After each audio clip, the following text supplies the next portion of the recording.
밤을 제가 의미하는 건 아니죠. 이 밤이라는 것은 우리에게 어떤 영적이고도 정신적인 어떤 그런 고통과 아픔을 주는 그런 밤이라고 할 수 있습니다. 오늘 본문에 보면 바울과 실라가 한밤중을 맞이합니다. 인생의 밤을 맞이하게 돼요. 어떤 밤이었습니까? 바울과 실라는 2차 전도여행을 원래 아시아를 다니려고 했습니다.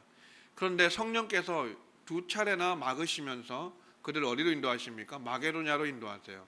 그래서 마게도냐의 첫 성인 빌립보성에 이르러서 거기서 루디아를 만나게 되고, 그 후에 또 누구를 만나냐면 점치는 귀신 들린 여종 하나를 만나게 됩니다. 그 여종이 따라다니면서 막 그 괴롭게 하니까, 하나님의 그 비밀을 얘기하고 하니까 바울이 그 점치는 귀신 들린 여종의 그 들린 귀신을 예수 이름으로 쫓아내 줍니다.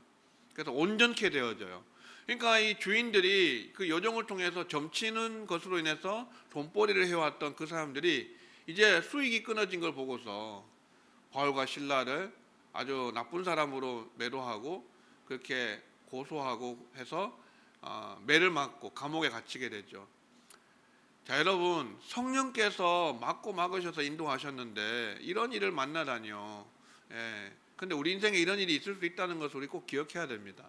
하나님께서 인도하셔서 우리가 순종해서 가지만 그 길이 항상 평탄하고 늘 순탄한 그런 길만은 아니라는 것이죠. 거기에는 여러 영혼들을 만날 수 있고, 또 문제를 만날 수 있고, 또 이런 바울과 실라처럼 매를 맞고 감옥에 갇히는 그런 일도 당할 수가 있다는 것입니다.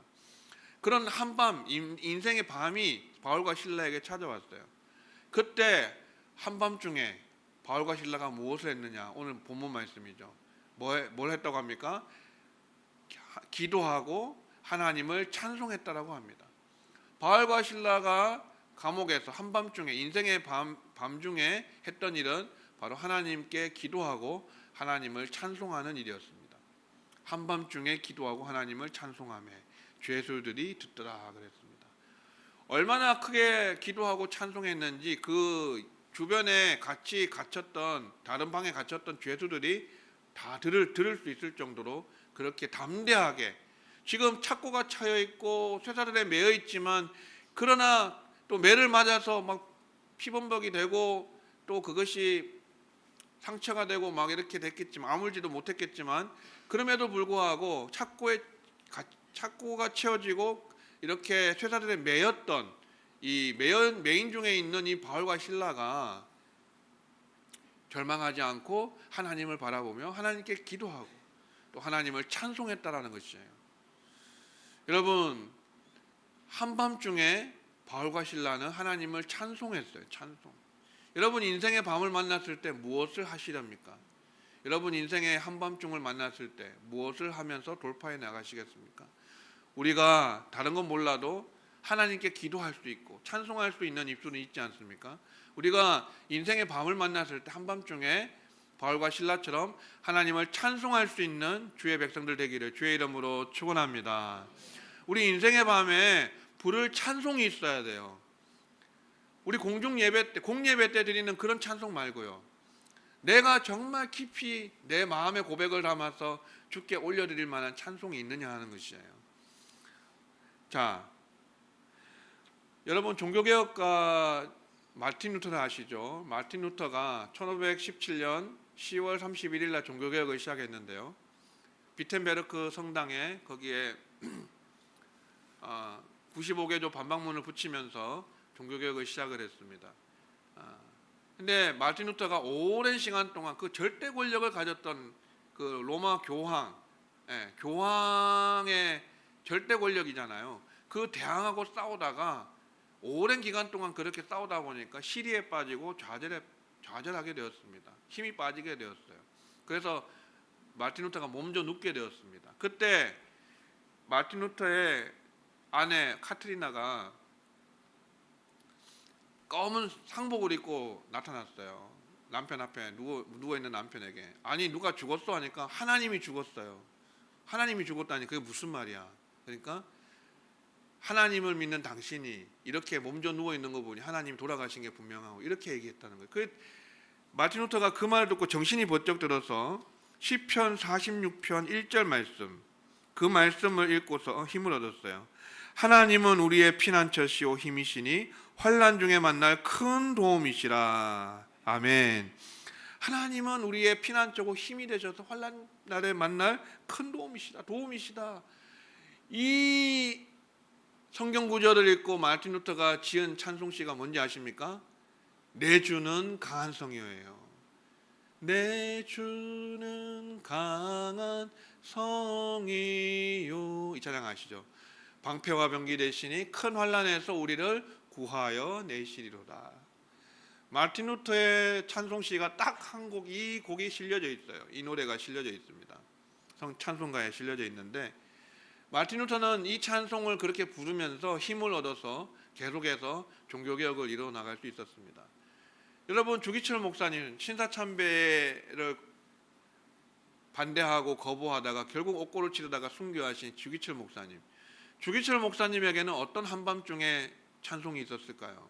인생의 밤을 만났을 때 그분에게는 263장 찬송이에요. 제가 수요 예배 때 한번 말씀드린 적이 있는데, 이 목사님이 마지막으로 이제 설교를 하시던 날에 뒤에는 이제 설교가 끝나면은 일본 순사들이 이제 체포해서 마지막으로 이제 고문하기 위해서 데려가는 그게 이제 딱 포진돼 있고, 이제 목사님 마지막 설교 제목이 뭐냐면 나의 오종목 기원이에요. 나의 오종목의 기원. 그 유명한 일사가고의 설교를 하십니다.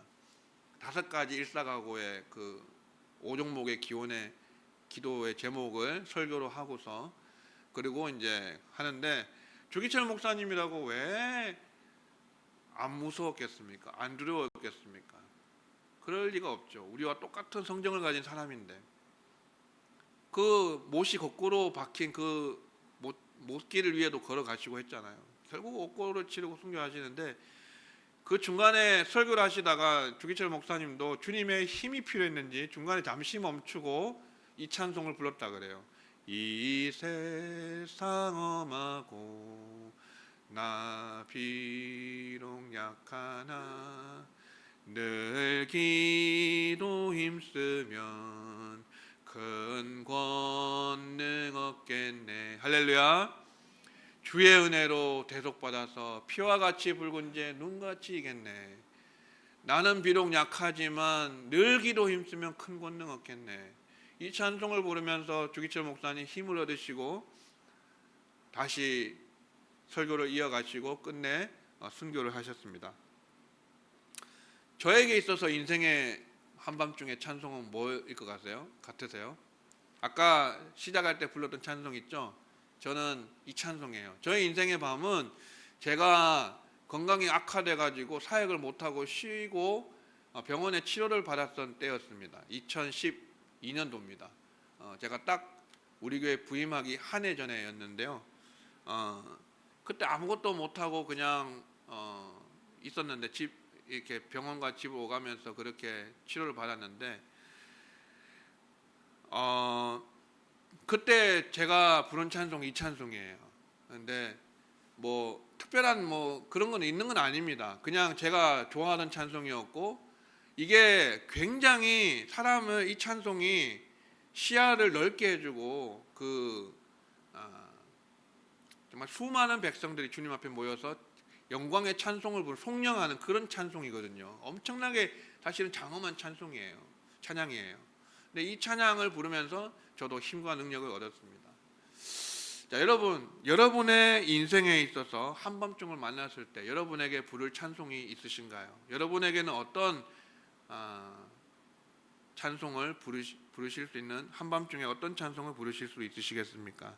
우리 모두가 하나님 앞에 다 바울과 실라처럼 감옥에 갇히고 매맞고 이런 어려움은 아니겠지만 그래도 크고 작은 어려움들을 만났을 때, 인생의 밤을 만났을 때 바울과 실라처럼 하나님께 기도하고 또 하나님께 찬송함으로 말미암아서 그렇게 인생의 한밤중에라도 찬송을 올려드림으로써 하나님께서 옥문을 열어주시는 놀라운 기적의 현장의 역사를 체험하는 저와 여러분 모두가 되시기를 주의 이름으로 축원합니다.